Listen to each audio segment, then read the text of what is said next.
তিনি ছিলেন রাসূলুল্লাহ সাল্লাল্লাহু আলাইহি ওয়াসাল্লামের সবচেয়ে প্রিয় কন্যা, বিশ্বনবীর হৃদয়ের টুকরো, জান্নাতের নারীদের সর্দার হযরত ফাতেমা রাদিয়াল্লাহু তাআলা আনহা।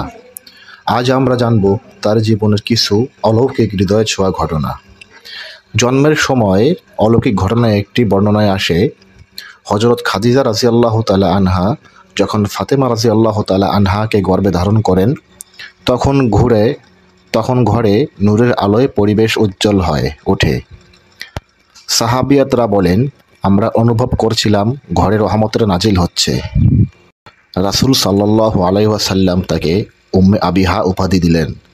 ফাতেমা রাদিয়াল্লাহু তাআলা আনহা ছোট থাকলেও বাবার প্রতি এতই ভালোবাসা দেখাতেন যে রাসূল সাল্লাল্লাহু আলাইহি ওয়াসাল্লাম তাকে ডাকতেন উম্মে আবিহা, অর্থাৎ বাবার মা।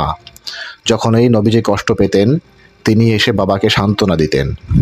কষ্টে ভরা মক্কার দিনগুলো, মুশরিকরা নবীজির উপর অত্যাচার করলে ফাতেমা রাদিয়াল্লাহু তাআলা আনহা দৌড়ে এসে নবীজির পিঠ থেকে উটের নাড়ি বুড়ি পরিষ্কার করতেন। চোখে অশ্রু নিয়ে বলতেন, আব্বা, আল্লাহ আপনার রক্ষা করবেন। সর্বশ্রেষ্ঠ নম্র জীবন বিয়ের পরের ঘটনা। আলী রাদিয়াল্লাহু তাআলা আনহু ঘর ছিল অতি সাধারণ।